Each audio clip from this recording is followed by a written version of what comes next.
Tonight on Joy News Prime, laboratory scientists withdraw their services in a nationwide strike inspired by a standoff between their colleagues at Komfanochi Teaching Hospital and the hospital's management, and patients across the country are the ones bearing the brunt. If someone is sick, she must be attended to. And if you say you're not working, are you saying they should go home and die? We'll bring you the impact of the strike from across the country and hear from the National Labour Commission, which is threatening to sanction them. Also in this bulletin, minority accuses President Akufo-Addo of flying a private jet on his latest foreign travel that cost at least 2.8 million cedis. This is clear profligacy. You accuse the president of profligacy? Naked and blatant profligacy. This is a president who is insensitive to the plight of the women. It's a total betrayal from a president who assured us that he is coming to protect the public purse.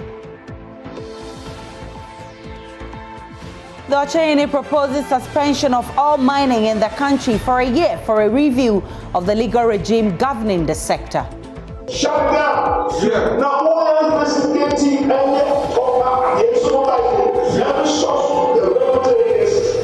Left to me alone, the current ban will be sustained for a year. The proposal comes as the president fends off critics who say the banning of mining equipment seized from illegal miners flies in the face of the law. We believe that the ongoing exercise of ridding our water bodies and forest zones of harmful equipment and machinery is unlawful. I would advise those who take a contrary view to go to court. In this bulletin, minority in parliament is condemning the president's justification for burning equipment seized from illegal miners. It's currently happening. The Rambo style is not the law. That is the jungle operation. And you will expect a president with his, level of knowledge of the law to know better. And in business, Sustainable Development Goal 17, which focuses on partnerships for development and economic growth, receives the highest budgetary allocations from government in the 2020 budget year. My name is Aisha Ibrahim. Joy News Prime is coming to you live from our studios in Kokomlemle on your digital terrestrial TV, because we are free to air on DSTV channel 421 and GoTV channel 144. This is the home of independent, fearless, credible and impactful journalism. Do stay tuned in.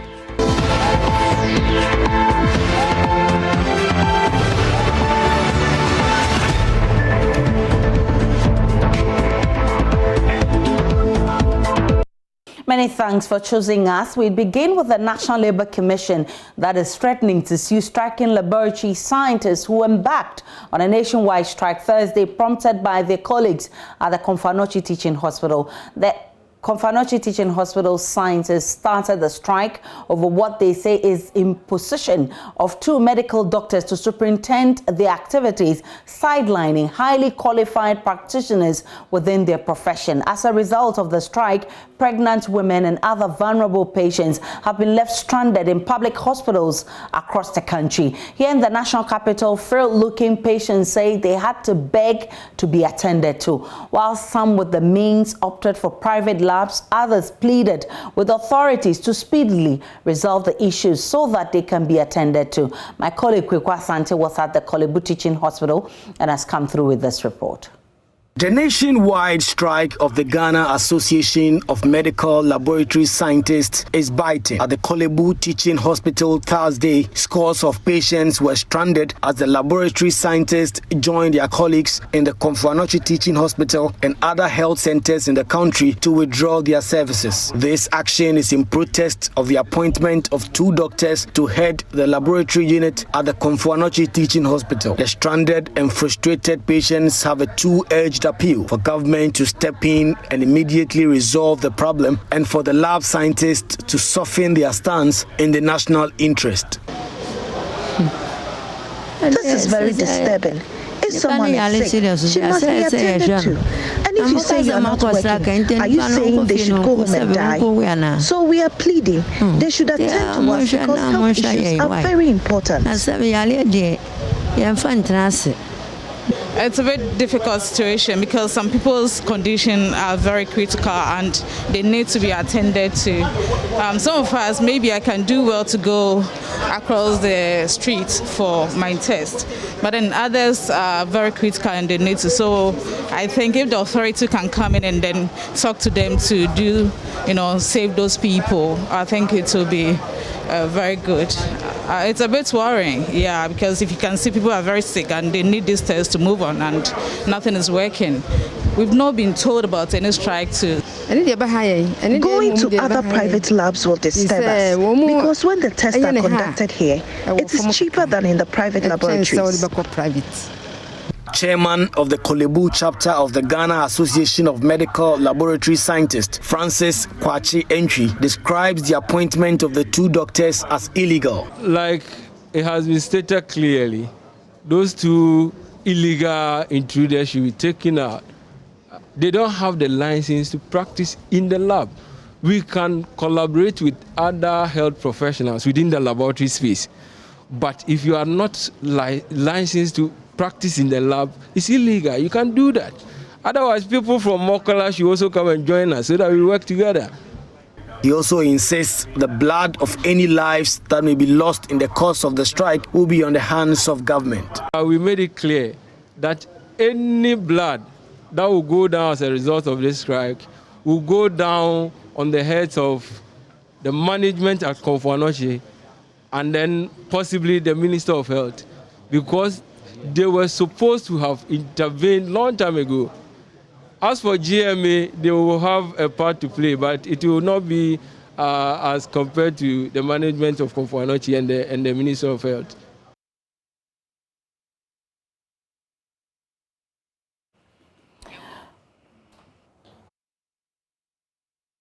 Joining me via Zoom is our Northern Region correspondent, Martina Bugri, with the very latest from Tamale. Martina, how are public hospitals in the region taking the strike?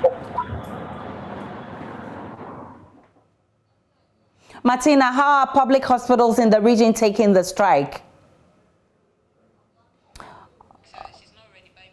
All right, so we'll try and get to Martina to gauge the mood in Tamale of how the patients are. All right, so Martina is back online. Martina, tell me how public hospitals in the region are taking the strike. Well, I must say that most of them are actually not working and they are adhering strictly to the terms. And so anyone in the region here who wants services, laboratory services, would have to look elsewhere. You would have to engage any private person to be able to get these services. So as we speak now, when you go to the hospitals, you would not find any lab technician or any lab scientist there. Their offices are locked. At the TTH, this afternoon, the offices were all locked. And so you go and all you'll find is empty space, no one there. I know you've been engaging some stranded patients at the hospital. What have they been telling you? Most of them complain of cost. I mean, at the public laboratory is cheaper. You probably will be paying 2 or 3 times more than you would have paid at the public laboratory at these private facilities. And so most of them are complaining that they might end up not going back to the hospital because they will not be able to afford these services. Some are also complaining. Imagine a pregnant woman who would have to go to the hospital, move out of the hospital, go and seek these services and go back. And so the stress involved. But I must say that in all, the complaint has been the cost involved. Martina Bugri is our correspondent in Tamale. To the Upper West region now, where Rafiq Salam is joining me via Zoom with happenings there. Rafiq, what is different about the industrial action by the laboratory scientists in that region? Hello, Rafiq, kindly unmute for me. Hello, the Executive Council of the Upper West Branch of the Ghana Association of Medical Science Laboratory laboratory scientists held a meeting this morning and then went on the strike. And they are saying that they are doing that in solidarity with their colleagues from the Kopoanote Hospital. I visited almost all public health institutions in the one municipality, those facilities that are having laboratories, and I can tell you that they are strictly adhering to what their leaders have told them. I visited the one municipal lab this morning. The only few staff that I saw there was those who went in the night, and so they were supposed to close this morning. And so when the executive members came to them, they told them about their strike. Everybody vacated the scene, and they even locked the door. And so I also visited the regional hospital, where it was like a ghost town. Not many people were there, and also we had even chairs. Over 2 dozen chairs were empty. Nothing seemed to be happening at the regional hospital. And so they are really adhering to, what their leadership has told them. And so but the focus now, like Martina told you, is now on the private facilities because most of these private laboratories in the one municipality were even choked. As a midday, you can see the number of people who were there. And the patients were packed like sardines because there was really no breathing space. But they're saying that it's far better than none because they have to go there, but at a higher cost. Here are sights and sounds put together by Rafiq Salam from WA. That was issued yesterday by the Upper House branch of the Ghana Association of Medical Laboratory Scientists. Members were directed to wear red armbands and also kept these bands on the entrances and also the doors of the various facilities. Gamel Emmanuel Ajuroku is the Upper House region chair of the association. When you come to the lab, there is not going to be any service rendered. And in fact, you not even see us at the work site, but we are not going to come here. All our doors will be closed. So we are not going to render any laboratory service. Blood bank service will not be there. Emergency service will not be there. Even reports that we write, we will not submit any reports to any this weather deems or whatever. You will not even write any report. Many of the patients who came to the hospital and were directed to come to the lab came with their samples, but unfortunately they were turned away. With a 13-month-old baby strapped at her back, 30-year-old mother of two, Susolo Safura, hails from Bobale in the Sisala East municipality and came to the Wa Municipal Hospital for treatment. She was then directed by a medical doctor to go to the hospital's laboratory for tests, which she did, but was turned away as a result of the strike. Where are you going now? I'm going to the house. You're going to the house. Are you not going to see the lab test at any other facility? Once they said they are on strike, I know wherever I go, they say they are on strike. But what about private persons? They should be working. I don't have money to go. Another who bears the brand of the indefinite strike is 32-year-old Abdullahi Tijani, whose wife delivered through cesarean section. The wife felt unwell after the cesarean operation, and they gave him their blood samples to come to the laboratory for testing. Manager of the Wa Municipal Hospital Laboratory, Teresa Salifu, explained why the clients have been turned away. We are not happy because the clients, some of them are our relatives, and our motto is service to humanity. We would love to serve, but we would not love to serve under any oppression. And that is, we need to work with rules and regulations. And according to Act 857, the lab is capable of managing itself. You need a license to practice as a medical lab scientist. And we have gone through the training, we've gone through the licensure, and we are working here. Anybody that does not have the license to practice as a lab person should not be in the lab. That is our only position. And we should be given the opportunity to head whatever institution that we are working with. The situation at the Upper West Regional Hospital Laboratory was not different, as it looks more like a ghost laboratory. Only a couple of the laboratory scientists were spotted by our cameras posting notices on the doors, whilst over 2 dozen seats at the waiting area remain empty. The situation at private laboratories in the Wa municipality is quite different. For them, it's business as usual. Most of the patients who went to the one municipal hospital laboratory and were unattended to found their way at private laboratories. One of them is Bill Medical Laboratory, who seem to be enjoying from the windfall. Dr. Nafisa Siddiqui is one of the lab scientists here. So we are making business. Once the government sector is on strike, all clients, I'm sure, will be directed to the private sector to run tests. So you are making it, there's a windfall? Yes. The full name? Even though we are not happy about it, but we need something from them, and that is about the leadership. We can equally head our laboratories. Dr. Isaac Dere first went to the municipal hospital laboratory with samples of blood for testing, but had the door shut on him. He however found solace at the Bill's laboratory. I have a car and I drive, so I'm wondering, those who are incapacitated, those who are disabled, and they also asked to move to a private lab to do tests, or those who don't even have the financial ability to do that, what happens? You see that we are further pushing them into a position a very disadvantaged position. Reporting for Joy News, Rafik Salam. Wow. Let's now go back to where it all started, the Ashanti region, where Ohemeng Teria joins me via Zoom. Ohemeng, bring us up to speed with the strike at the Komfo-Anokye Teaching Hospital. Ohemeng, kindly unmute for me. Yes, the situation at Komfo-Anokye Teaching Hospital is not different from what we are witnessing in other parts of the country. Perhaps they are the people who started this whole exercise. I must say, at the facility, the medical laboratory scientists remain at home.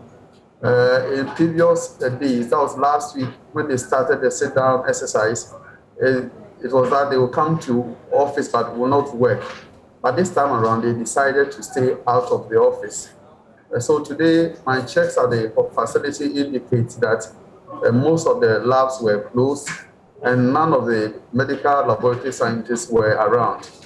But before today, the regional executives of the Ghana Association of Medical Laboratory Scientists actually distributed letters asking members in Ghana Health Service, Christian Health Association of Ghana, and university hospitals and other health institutions to completely stay out of office.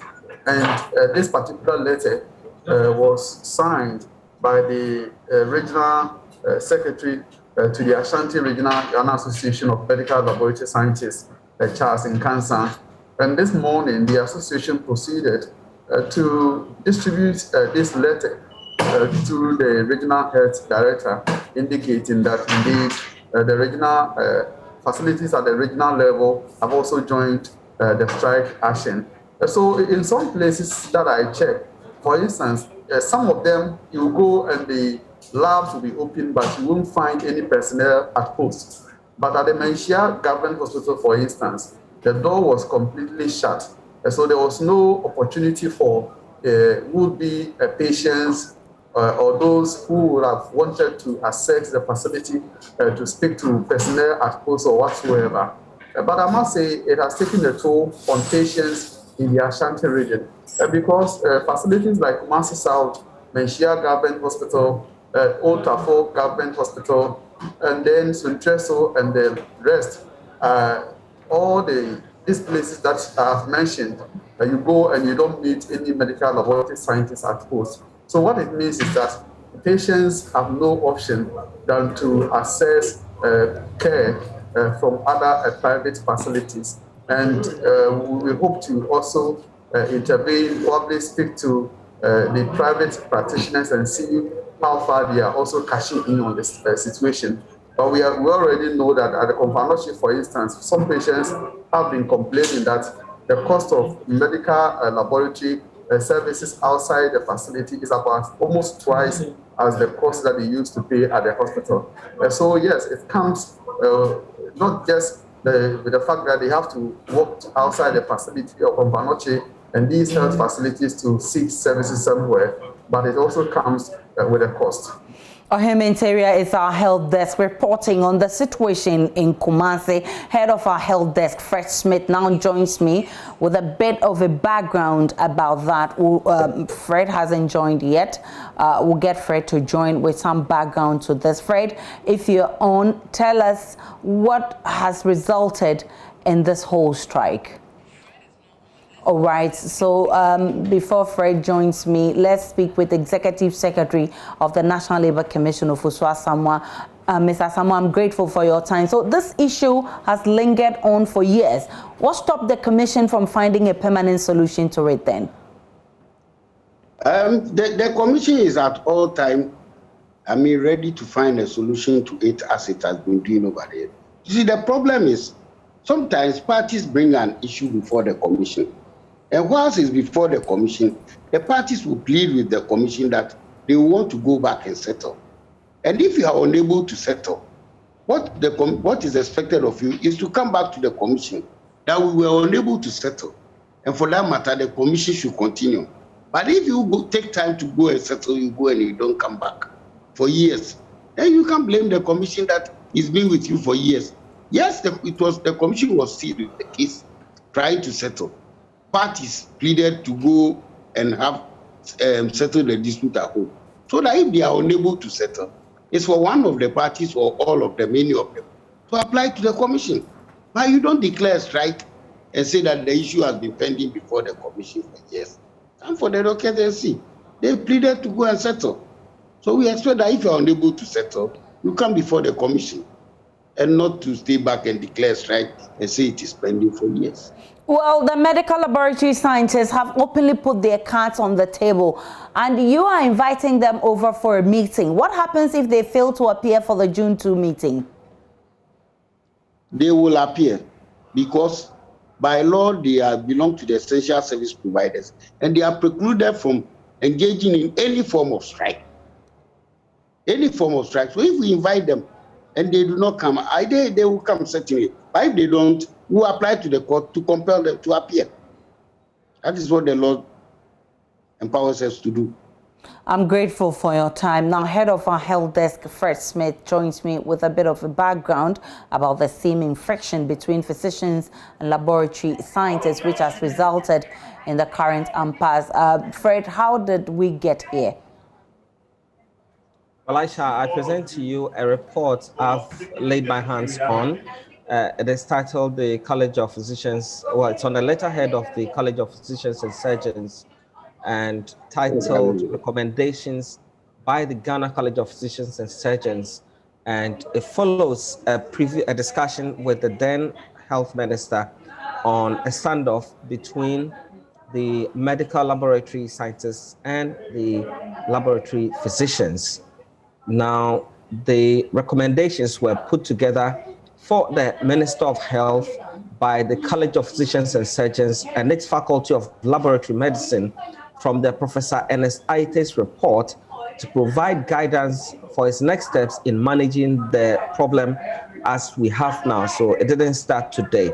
Now, the background to this whole thing is that the Ghana Association of Biomedical and Laboratory Scientists, those who are on strike at the moment, Aisha, they attempted to have 3 draft documents, namely the National Health Laboratory Policy, the National Health Laboratory Accreditation Policy, and the National Health Policy Strategic Plan, approved in 2013 for implementation at a time when the document had not received extensive stakeholder engagement and input, especially from the Ghana College of Physicians and Surgeons. And this led to the then Minister of Health, Sherry Aite, who had initially accepted the 3 documents, halting the approval process and the launch of these documents for the Laboratory Medicine Faculty of the Ghana College of Physicians and Surgeons to make inputs into those documents before any further actions are taken. Now, the Minister of Health later organized other stakeholders meetings for review of the documents, during which there was obvious animosity from the laboratory scientists towards the laboratory physicians. And all of these, Aisha, as I'm saying, are contained in the report presented by Professor Aite. So subsequently, laboratory scientists at the Kolebu Teaching Hospital refused to grant access to resident laboratory physicians and consultant laboratory physicians into the labs at the Kolebu Teaching Hospital. And their reason was that the laboratory physicians do not belong to the lab. The Minister of Health at the time, at this time, it was Alex Segbefia, who was then the Minister of Health. In an attempt to find a lasting solution to this problem, he put together a 3-member committee, and this committee was chaired by Professor Ernest Aite. And if you know Professor Ernest Aite, former Vice Chancellor of the University of Ghana, and they were to examine the issues and advise accordingly. Now, the actions they took resulted in these recommendations. Now, I present to you who should be allowed to practice their profession in hospital laboratories. It was one of the issues, so it's a question the committee sought to answer. And the answer to that is that the laboratory space is a place where historically contains many different health professionals, all with valuable roles to play in a lab setting, for instance. And that the role that laboratory physicians play, both as service providers and in research, is no doubt, as found in all hospitals around the world, very crucial at the lab. All relevant professionals should be allowed to work in the laboratory space, and no one should be kept away from performing their duties. And so on that score, that's how the Professor Aite committee settled on this matter. Now, there was a question about who can head the hospital laboratory. And the solution they provided to that is that as in many public institutions around the world, the issue of professional practice and management roles, or the headship, need to be decoupled. The success of the decoupling will depend on the individuals involved in the institutions, and where policies of running a laboratory are made by all subheads of the laboratory, all senior professionals will be able to apply for the headship of these institutions. So in line with the global practice, the professional head of the laboratory should be the laboratory physician. Okay. In this case, the doctors, as we've mentioned. So these and others are part of this recommendation which the Professor Ernest Aite committee presented to the Ministry of Health, and that's dated the 8th of February 2018. And we remain in this situation in spite of all of the recommendations. This is a situation we'll be monitoring to the last minute. Fred Smith is head of our health desk. Earlier, we spoke with regional correspondents and executive secretary of the National Labour Commission, Ofusua Samoa. This is Joy News Prime. So other stories, MP for North Tongue, Samuel Okujeto Ablakwa, is accusing President Akufo-Addo of blatant proliferating and a rape of public purse over a decision to fly a private jet on its recent trip abroad, when the official presidential jet could have made the same trip. The ranking member on the Foreign Affairs Committee says his checks revealed the trip, which could cost about 3 million cedis, smacks of insensitivity at a time that a country is going through austerity. Mr. Ablakwa has been speaking with Kwesi Parker-Wilson. As people are struggling, there's massive economic hardship. We have a presidential jet which was purchased by President Kufuor, the Falcon. It is in good shape. The Falcon could have taken the president to France, but the president decided to charter a top of the range, the ACJ 320 Neo, which is like a wonder in aviation circles, because ordinarily it can take 150 passengers. But this particular ACJ 320 Neo, and if you go on the Airbus website, they project this as the most outstanding in terms of their luxurious fleet. The president and the Ghanaian government went to charter this flight from Acropolis Aviation, who are the owners who manage this flight. And for an hour, we paid £15,000 approximately. Right. The president flew from Accra to Paris, from Paris to Johannesburg, Johannesburg to Accra, 23 hours. And our conservative estimate is that the president spent about £345,000. Now, at today's exchange, this £345,000 works out to some 2.8 million Ghana cedis for just 23 hours. 2.8 million Ghana cedis. When the president had so many other options, if the president doesn't want to use the Falcon, right at this UK-based Acropolis Aviation, they have other modest chartered options, even with bigger capacity, more than 17 people, which the president could have opted for. The president had gone for the top of the range, the most luxurious aircraft that has ever been put together by Airbus. So this is clear profligacy. You accuse the president of profligacy? Naked and blatant profligacy. This is a president who is insensitive to the plight of the Ghanaian. Look, this is a time that the youth are agitating. Fix the country now movement is all over. It's been trending for weeks. The youth of this country are up in arms. Lack of opportunity. Every sector is in a mess. I've been following your morning show, the revelations about free SHS. The free SHS, right. I mean, head teachers are not getting their releases. We can't find supplies. We don't even have furniture. No textbooks. For more than 2 years now, we can't buy textbooks for our students. And then you spend 2.8 million cedis in just 23 hours. This is an outrage. This is a total betrayal from a president who assured us that he's coming to protect the public purse. Is this how you protect the public purse? When you have options, the president was under no obligation. And look at the irony. You are going to beg for debt forgiveness. The people you are going to beg for debt forgiveness from, do they live like this? Do they travel with such opulence, with such obscene extravagance? They don't. We are not angry enough in this country and against such blatant disregard for the taxpayer. Ask yourself, if Ghana was President Akufo-Addo's company, private company, will he blow 2.8 million cedis in just 23 hours in this manner? So this is totally outrageous. Mr. Okujeto Ablakwa adds an urgent question has been filed to demand full disclosure of the money spent on the trip.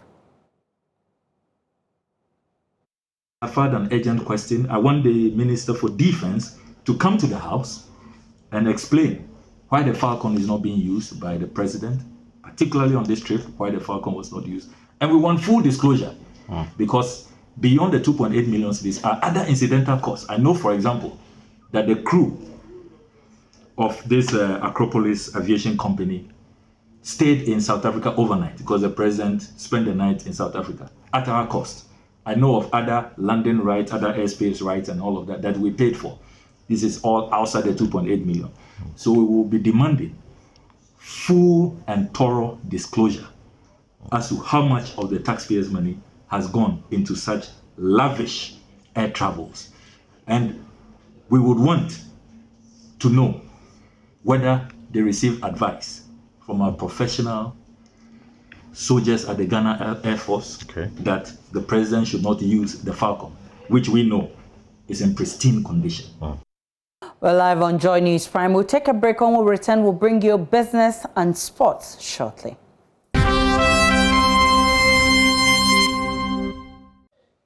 You're welcome to Business. I'm Charles Aiche. Now, the Sustainable Development Goal 17, which talks about partnership for development and economic growth, received the highest budgetary allocations for the government in the 2020 financial year. Now, this is according to the SDG 2020 report launched by the Ministry of Finance, of which indicates that the government spent about 35 million cedis in Agenda 17, while Goal 5, which talks about gender equality, received the least expenditure.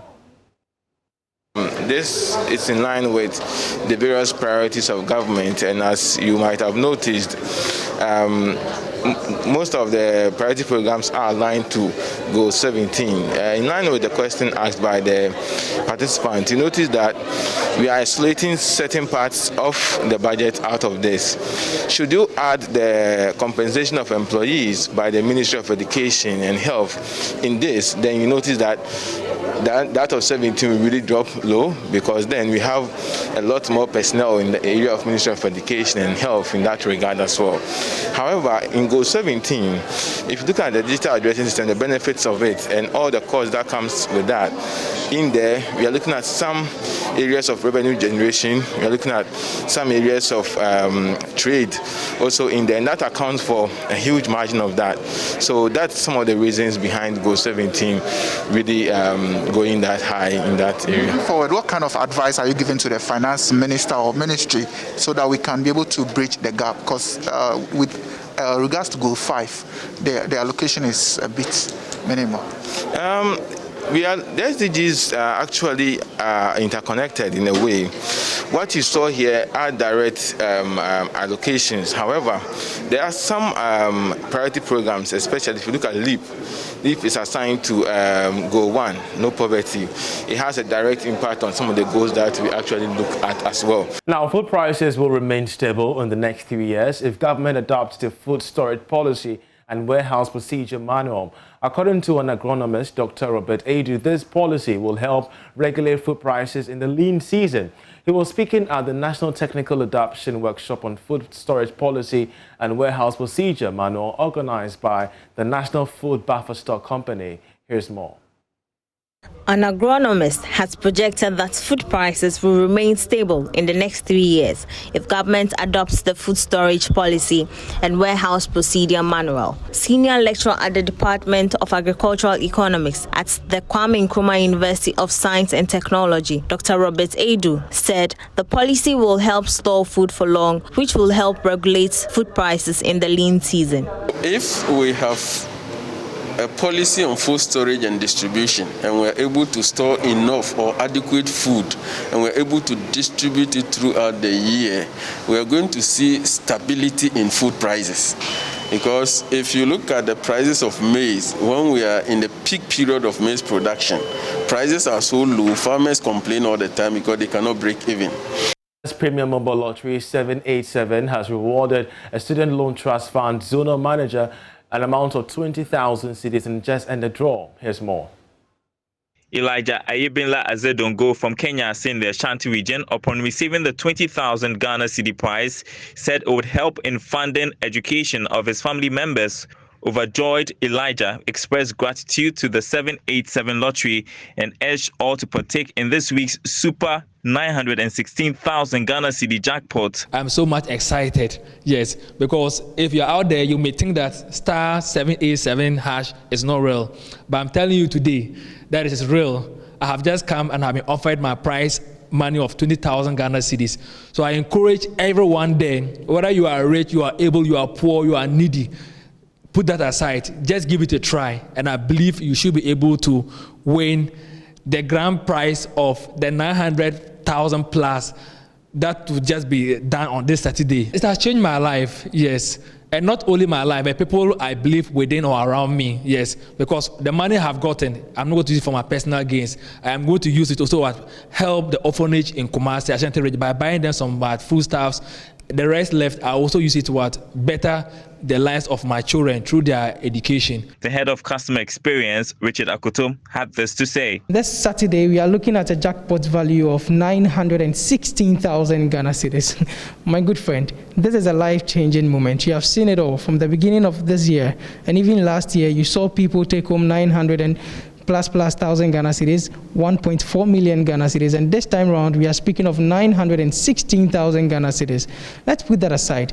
There is a 20,000 Ghana cedis unique prize, and you can equally win that prize as well. So this is the very moment. Just play star 787 hash with only 5 Ghana cedis and start that chance to turn your life around. Star 787 hash assures you nothing but the best and turning your life around. And that'll be all for business for this segment. Sports is up next. To stay. Many thanks for staying with us here on Joy News Prime Time to bring you the sports. My name is Hans Mensah, and now next month, 31 players are expected to assemble for the two Black Stars friendly matches against Morocco and the Ivory Coast. The players invited must prove themselves to remain in the final squad. Siki Akono is going to be putting out together for the FIFA World Cup qualifiers and the AFCON 2022 qualifiers because he wants to create a playing identity for the team and does not intend to look beyond the current pool of players. There is more in the following report by Muftar Nabil Abdullahi. The Black Stars will play the Atlas Lions of Morocco in Rabat on June 8 before hosting Cote d'Ivoire at the Cape Coast Sports Stadium on June 12. Head coach of the team, CK Akono, wants to use the two friendly matches to assess the strength and weaknesses of his team ahead of the FIFA World Cup qualifiers and also build a formidable team for the 2022 African Cup of Nations. He says he has a pool of 40 players and he does not intend to tweak the team much so that he could create some sort of stability within the playing body. In my last discussion, I made it clear that we now have to move on from where we are to a situation where we'll find the way we play, our philosophy, the style of play in order, and therefore it's meant that we keep the squad we have so that we can, get on with what we're doing and so that it will be appropriate. Anyway, I think you also want to see us play a very good football. And it will not just come as easy as one can think. And so, yes, Alfred is doing well, but because of what we have here, what we have on board now, we want to focus whilst we look at him and see how best we can do to bring him to help us here. Recently, Mohamed Salisu of Southampton, who has turned down opportunities of playing for the senior national team, said he doesn't feel he's ready to play for the Black Stars. Akono, in response to that comment, said he's not perturbed about the unavailability of one of Ghana's best talents in Europe. We've watched quite for some time now. We understand he's doing well, but his area of position, we have a lot of players there which we are very, very satisfied. And that what he said that he will come when, I think when he's ready. And so I think we don't have much of a problem in that position. And so we'll look at him. When he's ready, he will let us know. The two friendly matches are being played to fill a void created by FIFA and CAF for their decision to postpone the 2022 FIFA World Cup qualifiers, which were slated for the 1st and 2nd week of June. Now, we've come to the end of a long season of European football. The Champions League final on Saturday is set to bring the entire 2020-2021 European season to an end officially, but the business part of the end of the season has already started. Antonio Conte and Zinedine Zidane have already parted ways with their respective clubs, and it is rumored Andrea Pirlo is set to be replaced by Maxi Allegri at Juventus. Of every football season usually comes with a break in the relationships between some clubs and their managers. Managers are either sacked, resign, or both parties find a level ground to mutually terminate their contracts. This story has been the case in the just ended European season, and it has happened in the most bizarre of fashions. No matter how ridiculous it might seem, the current departures and exits probably left traces in the middle of the season. On April 19th, just 6 days to the final of the English League Cup, Jose Mourinho lost his job as Tottenham manager under comical circumstances. The Portuguese was sitting 7th on the Premier League table, and with the Carabao Cup final, looked sure to end Tottenham's long trophy drought before his job was taken over by Ryan Mason. Some weeks later, Mourinho was announced as manager of Italy's AS Roma at the start of next season, following the ousting of Paulo Fonseca. However, before Mourinho's departure from Spurs, Frank Lampard lost his position as manager of Chelsea to Thomas Tuchel, who himself was sacked by PSG a month before. This season has been sack of drama for managers at both the biggest and smallest of clubs, and the curtain closure of Europe's domestic seasons has ushered in more drama. Antonio Conte and Inter Milan announced their decision to bring an end to their working relationship even after the Italians succeeded in toppling Juventus and winning the Scudetto for the Nerazzurris, after a feat they have consistently failed in the last 11 years. Real Madrid also confirmed Zinedine Zidane's decision to leave the club after just falling short in their challenge to Atletico Madrid for the league title. The exits mean there are empty dugouts in some of the world's biggest clubs, and rumors suggest Sarri as one of the candidates to restart the Inter Milan rebuild. Meanwhile, Massimiliano Allegri has been touted to make a return to Juventus as a replacement for Andrea Pirlo following an underwhelming season for the old ladies. The Euros will probably shift all attention to the international football, but clubs like Real Madrid will definitely be making strides behind the scene as they aim to find solutions to fill their empty dugouts. And that's it for this installment. We'll bring you more sports later in the bulletin.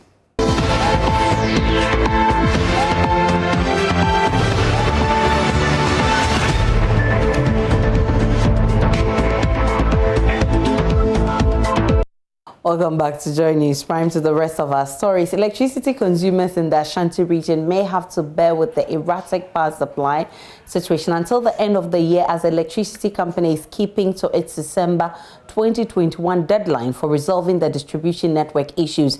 The company has also highlighted system losses through illegal connections as a setback in its operations. Local assembly representatives meeting with the ECG in Kumasi were disappointed the company could not share a load shedding timetable to enable consumers plan their lives. Love FM's Erastus Asaridonko has more.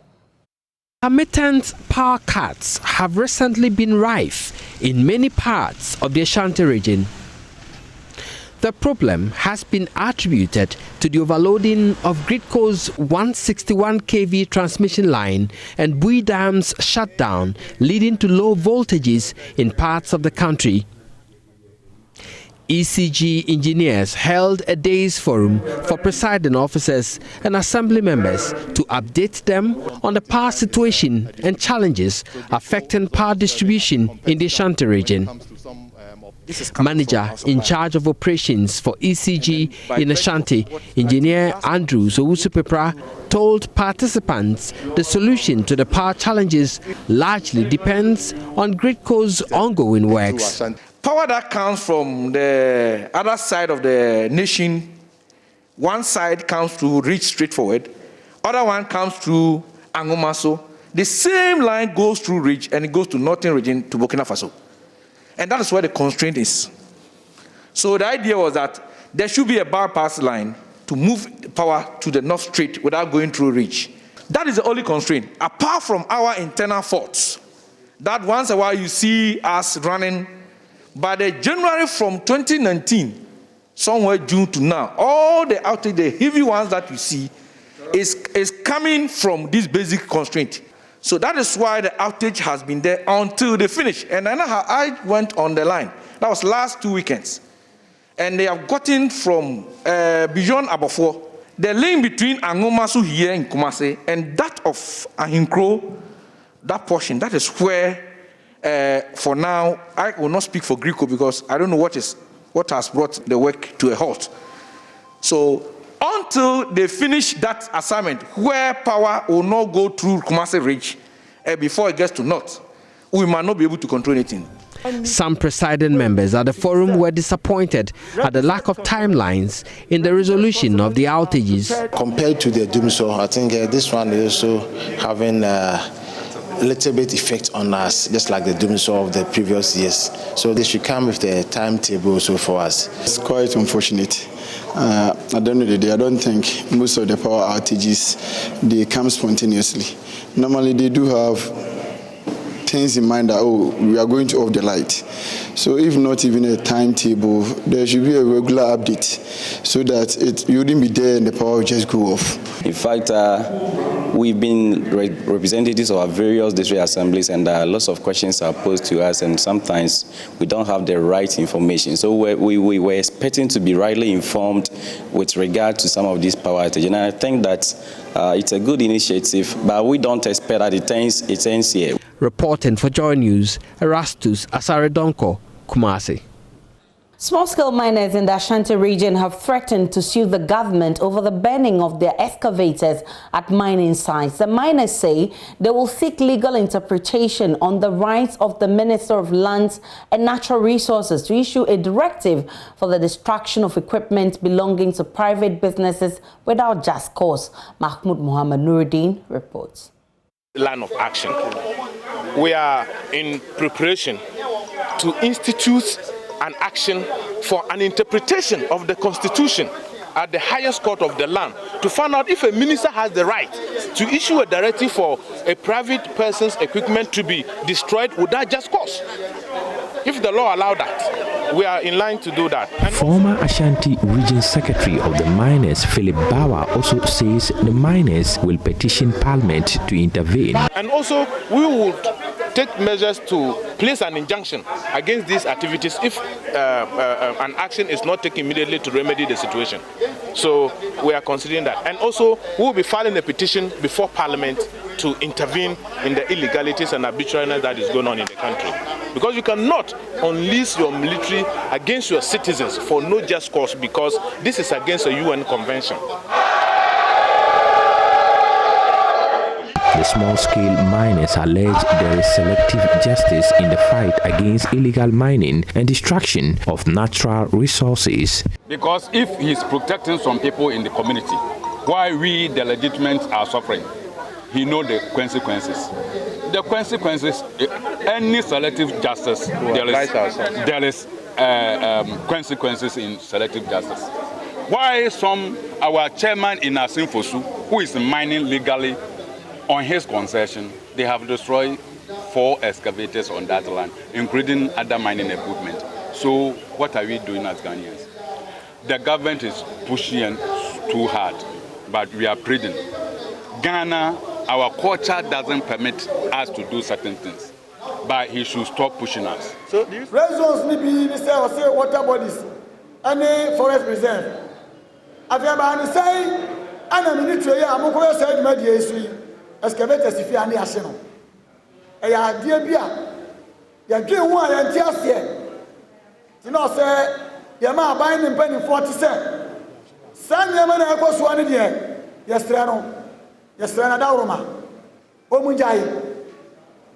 The association insists members are legally authorized and contends their operation do not violate mining law, neither are they destroying water bodies and the environment. They want the government to find better ways of addressing the situation than using them as scapegoats.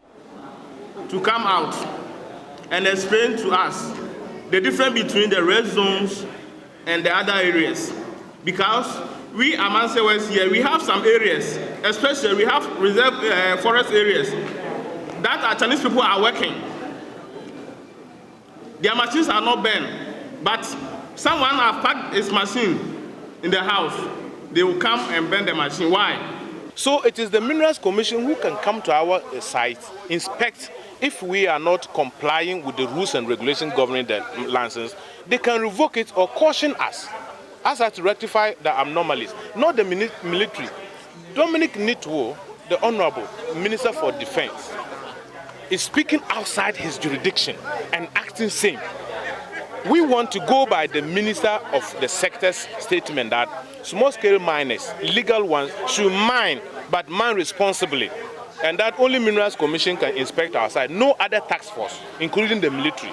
The association intends to go back to their respective mining sites as they seek legal redress. A report by Mohammed Nuruddin. The minority in Parliament has also condemned President Akufo-Addo for endorsing the burning of mining equipment, including excavators, by the military task force established to halt activities of illegal miners, saying it amounts to an endorsement of mob justice. According to the NDC MPs, the approach adopted by the military task force will not only lead to huge judgment debts, but also cause another level of pollution to the country's water bodies. In an interview with Joy News' Kwesi Parker-Wilson, Deputy Ranking on Parliament's Lands Committee, Alhaji Al-Hassan Suhini, asked government to refrain from the Rambo-style approach and resort to the rule of law in its quest to return the polluted water bodies to the original state. The Rule of Law, Act 995, clearly stipulates what should be done to equipments and machinery used in illegal mining. That's the law. What is currently happening, the Rambo style, is not the law. That is the jungle operation. And you will expect a president with his, level of knowledge of the law to know better. We are not in a state of emergency. The president has not declared a state of emergency. And so he cannot be operating as if he is a law unto all of us. Parliament passed the law. The law stipulates what should be done. If he has a problem with the law, based on whatever experience he has had, based on how his own people have not been able to, shun corruption and live above reproach, which as a result led to the missing excavators in the past, and he can't trust them with the excavators again, and he wants a better approach, there's a process to follow. He can't just decide that he can change the law to suit him as president and his government. Unacceptable for them to do that. What I have said, and maybe for emphasis sake, I think the president must pipe down. He must not take criticisms that are aimed at improving this fight as anti-stance against the fight. I have said that this, burning of excavators, one in itself, also creates some level of pollution on the water bodies.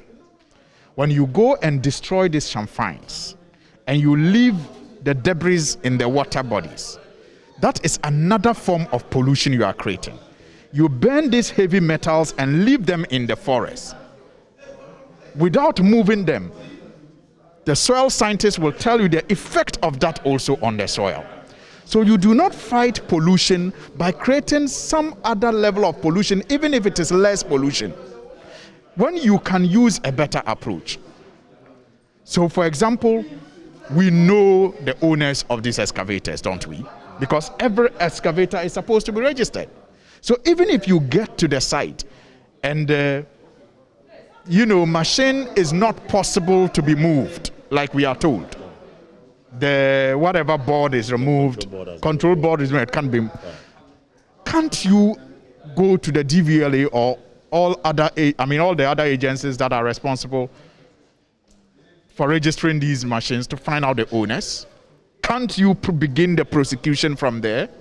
Are you afraid that perhaps some of the owners are people you can't prosecute? He also indicates that the House will summon the Defense and Lands Ministers to explain the rationale behind the banning of the excavators. Now that Parliament has resumed, seek audience again, either on the floor or at the committee level, with the Minister for Lands and Natural Resources and the Minister for Defense, actually, to find out, why they think this is the best approach. We do not think it's the best approach. There's evidence to show that in the past it hasn't worked. There's evidence to show that in the past it has burdened the state with judgment debts. There's evidence to show that the approach also leads to some further pollution of the environment. So it cannot be said to be the best approach. Look, some analysts have put a conservative figure of how much has been spent in the last 5 to 6 years on the importation of these excavators into the country, mining equipment generally, at about $600 million.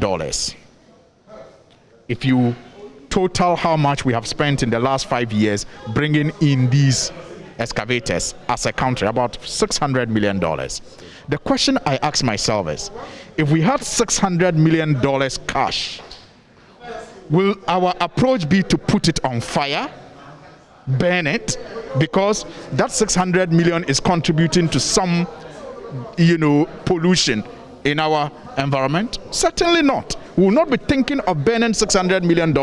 And that is why Act 995 says that you must go to court, confiscate the machines, and you must confiscate the machines first, go to court, and get the court's permission to assign those machines to other state agencies that will have better use of it.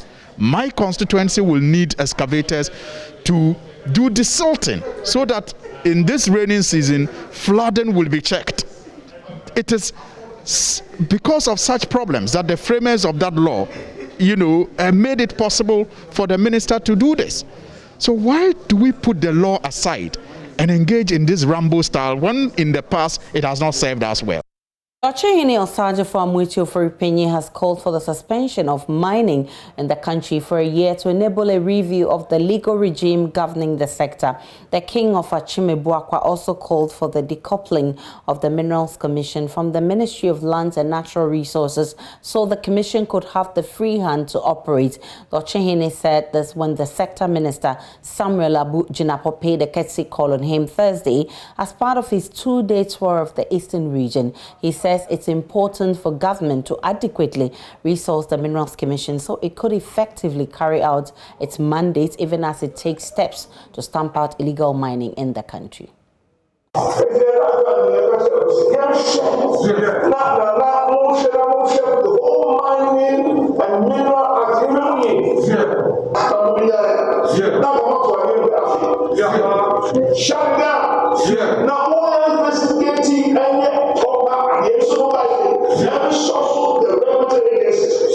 Left to me alone, the current ban will be sustained for a year to afford all stakeholders, including the chiefs, to investigate the mining operations of the various miners in the country and also give us the time to take a critical look at the current Mining Act. Another benefit for a whole year ban would also be the opportunity for us to adequately resource the Minerals Commission and other regulatory bodies.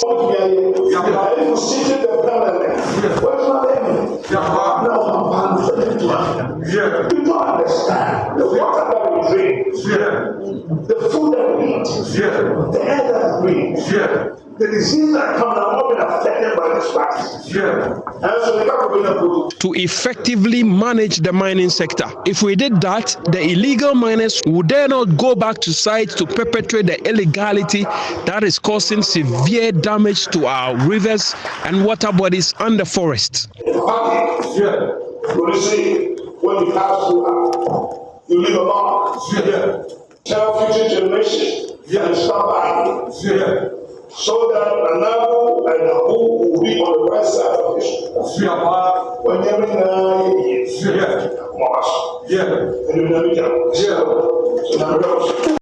The Techiman Circuit Court, presided over by His Lordship Justice Alexander Graham, has sentenced a 28-year-old Gideon Ankomakusi to a jail term of 40 years imprisonment on 2 counts: attempt to commit a crime to wit robbery and causing harm. The convict, a native of Tunswase No. 2, a suburb of Techiman in the Bono East region, attacked the complainant Dora Yeboah in her house on Sunday, May 23, and injured her in the process. She was, however, saved by the timely intervention of the people in the community after her daughter raised alarm.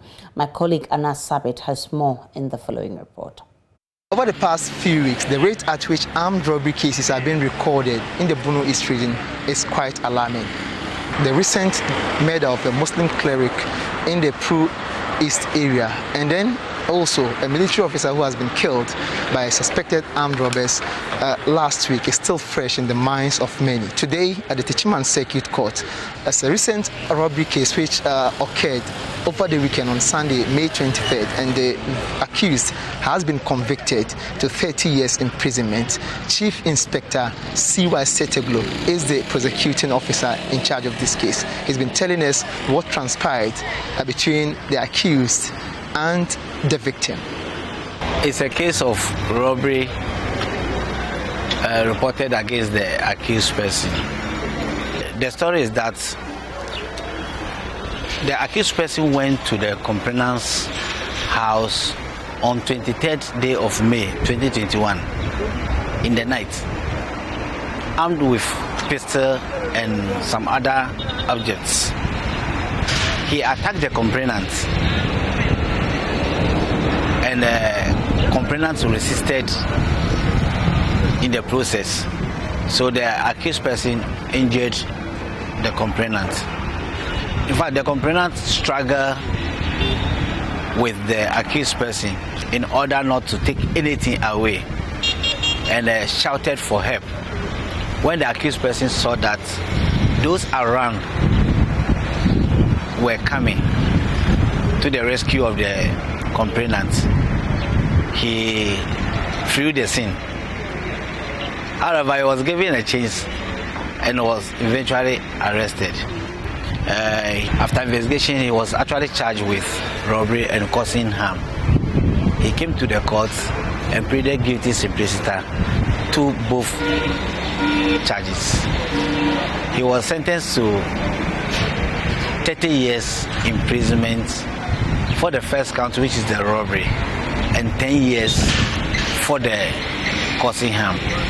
Chief Inspector C.Y. Setoglo says the accused, who is now a convict, is already standing trial on a different case before his recent arrest.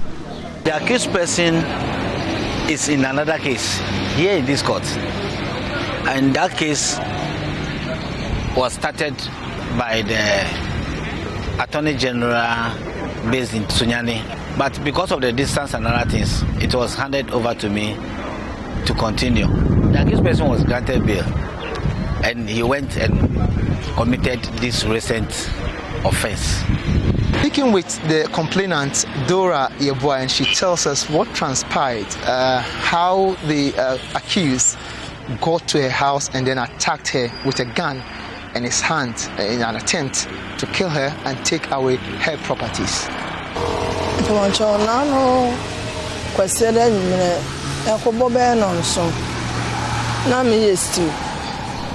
At about 7 p.m. Sunday, I was cooking when my daughter screamed, and when I raised my head, I saw a man dressed in a military uniform with a mask and a pistol in his hand.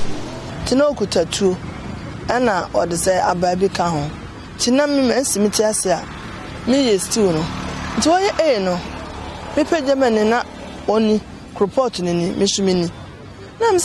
screamed and asked him what he wants, and he said he's here to kill me. Then I asked what I did wrong, and he replied that he's gonna kill me. Then I noticed he's about pulling the trigger. That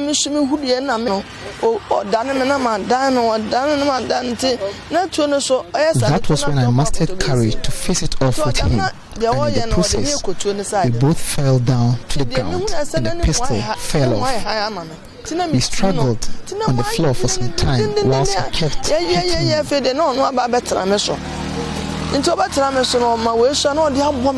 But I was determined not to let him go because he will pick the pistol and shoot me in the process. All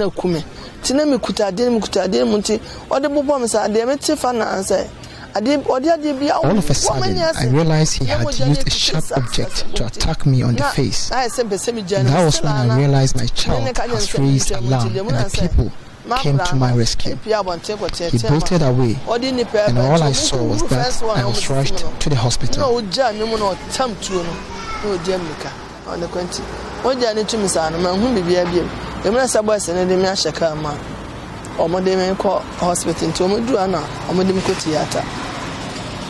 Dora Yeboah, however, has an appeal to authorities. She's calling on the security agencies to intensify its patrols across all parts of the municipality in order to bring to the barest minimum the rate at which armed robbery cases are being recorded in this part of the country. Yes, Rabban said, security no and no so we are pleading to the government to increase the number of security personnel in town to protect us because the robbery incidents in the area is quite alarming. That's all we ask from authorities.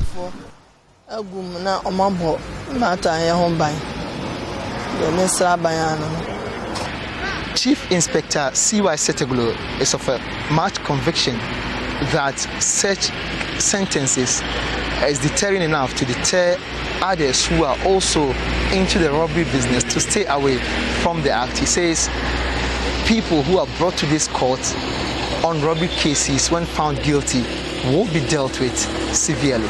Yes, robbery is at the high side now, and we are doing everything possible to ensure that it comes down. So when you are arrested, you come to this court, be sure of getting 20 and plus. And so I will advise my brothers there not to venture into that enterprise because it's not going to help them.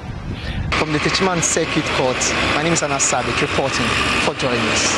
We'll take a break on Joy News Prime. We'll bring you the rest of business and sports. I'm Charles Aiti. The Ghana National Chamber of Commerce and Industry has entreated the Kwame Nkrumah University of Science and Technology to put in place measures to ensure that academia meets industry when it comes to curriculum across the country. He made this comment when, of course, the delegation from KNUST visited the chamber and spoke to me earlier on the marketplace.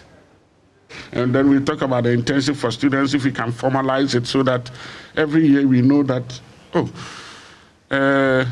when we go to this industry, Chamber of Commerce and Industry, they will definitely give us maybe 30 places for our students to have internship. And so that is where we thought we could establish some long-term relationship. The President made a point that it is long overdue. I believe if we had some standing cooperation and we had not visited, President would have probably called and said, why have we not met? We are looking at a situation where we can have even a tripartite committee between Ministry of Education, Labour, ourselves, and probably with the university, that is university represented by the Ministry of Education, so that we can look at the gap. We would tell them what we need. There are some skills that still we need it in this country that we have to export labor from outside our domain, which is not good. So we want academia to restructure their courses to suit what really we need so that we can employ them. Those that we don't have the capacity to employ within that, we also have to employ from outside. It's a cost to us as industry and for that matter the country. So we want them to skill their courses to meet our needs. And so we'll have constant meeting with them by signing an MOU, and then we follow up with the MOU to look at the cost structures that need to be defined for our use so that we have a better Ghana to live in. And so we realize that there's a gap to produce. Hypothetically, if you are looking at somebody who's making going to produce goods and services to the market, we'll have to look at the needs of the market. You don't just produce and throw them into the market. If it is not relevant for the market use, they'll be moving around. And that is why we are creating huge unemployment. We want to look at the gap. What do we need? And you are the people preparing them for us, the labor suppliers, and then we are the demand for labor. What do we need so that we can have an equilibrium to know what really each and everyone needs so that you supply us, and then we will use them very well for our industrialization drive. Now, a few weeks ago, I brought you a report on the congestion office where importers of beverage products say the tax stamp affixing station at Tema is still inefficient, costing them demurrage and losses running into the thousands of cedis. Well, we have an update on that from the Food and Beverage Association. Here's John Agri, the Executive Secretary of the association, who spoke to me earlier on the marketplace. Let me say there's been some improvement in the last reportage. Just a few weeks ago, or let me say very 2 weeks ago, we paid a visit to the facility and realized that more hands has been deployed to ensure that they work day and night to take away the stress and also to ensure that customers get their goods on time. But be as it may, you realize that the condition as it is over there will not rather solve the problem for now. But then we are making a headway. And fortunately for us, they said they are putting up a new facility, which we paid a visit to it, and it's about 75% complete. And we expect that by the end of the month, which is the timeline given, this facility will be up and running to ensure that we have a further cut in the dam wasting at the facility. So what exactly are members of the Food and Beverage Association telling you regarding the improvement on developments there? Well, there are still challenges that they would have wished that we have a one-time solution to it. But as it is, certainly the problems will be there, the challenges will come, but then perhaps working together, we might find time to resolve the issues as they appear. But since the first reportage, we have met GRA and then also De La Rue to iron out some of the challenges that there were. But going forward, De La Rue has been able to at least improve the quality of the stamps, which is given to the facility to affect. But unfortunately, what we are facing is the time delivery with the members, or let me say with industry. It's still not the 48 or the 24 hours delivery as it's supposed to be. But we are hoping that they will improve on their time and then we'll move forward with the facility. But fortunately, we have also the digital stamping, which we have been proposing for a long time. And the commissioner made us aware that they are going to go ahead and engage stakeholders. Right. And therefore, in future, it's something that we need to be working with. And we hope that this will work with. But let me say that the time given at the end of the month, we'll be able to get the facility running. Perhaps we may say maybe 6 weeks will be the time that this facility will come on. That is, I'm talking about the new affixing facility, which is bigger than what they used to have now. So we hope that they will come on board. But as for customers complaining, the complaints will be there because everybody wants the facility to run and ensure that they get whatever they want on time. Unfortunately, if you look at what they are delivering to us, some of them are complaining about the way the products are being presented to them. But I think we need to discuss with the GRA and then also those affixing the stamp to find a solution to that problem, because this is a challenging issue that we need to address as time goes on.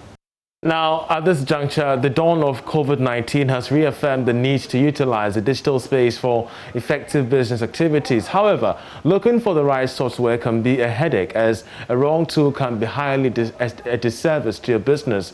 Fortunately, a Ghanaian management information systems consultant, Samuel Enin-Yeboah, has developed a framework to digitally transform businesses. Kwesi Deborah has more. The effects of particularly COVID-19 have compelled businesses to consider digital tools to allow for remote management. However, an informed selection of particular software or digital tools and processes may be a liability. As part of his PhD thesis in information systems at the University of Ghana, Mr. Enin-Yeboah set out to design a model that helps transform organizations and businesses. The Drivers, Processes, Capabilities, Impacts DPCI framework is designed for entrepreneurs, managers, and business practitioners to help in the digital transformation of organizations. The DPCI framework can help policymakers make and implement policies that will support pursuit of particular drivers to achieve desired policy impact. People just go for systems without thinking about the implications. People go for systems and think that once you bring in a digital system into your business, everything goes well, without thinking about what they want to achieve, without thinking about what they need to pursue, without thinking about the specific processes that need to be optimized, or even what resources they have and what resources they will need, competencies they have and the competencies they will need. They don't think about all those things.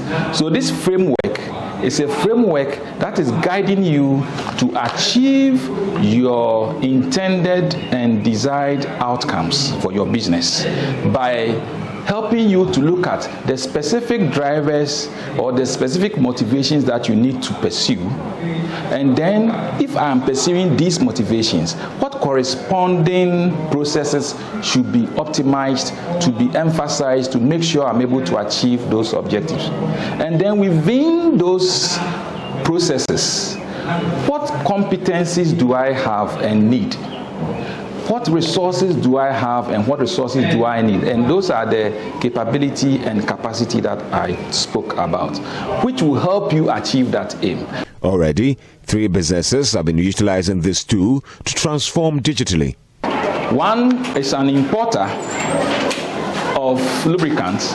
One is a manufacturer of food products, and one is a distributor of beverages. We've tried these processes with them. We've tried this implementation approach with them, and they were very successful.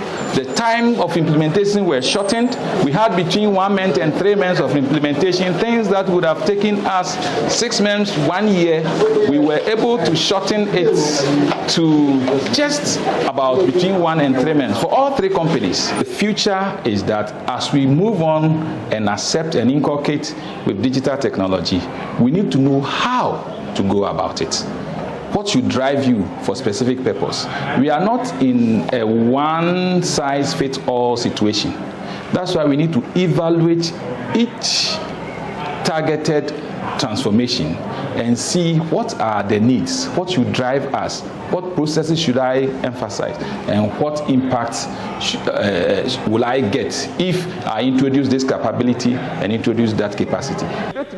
Reporting for Joy News, Kwesi Dem. And that's how we end business. And that's how we wrap up the bulletin tonight. My name is Aisha Ibrahim. Many thanks for watching. Do enjoy the rest of our programs.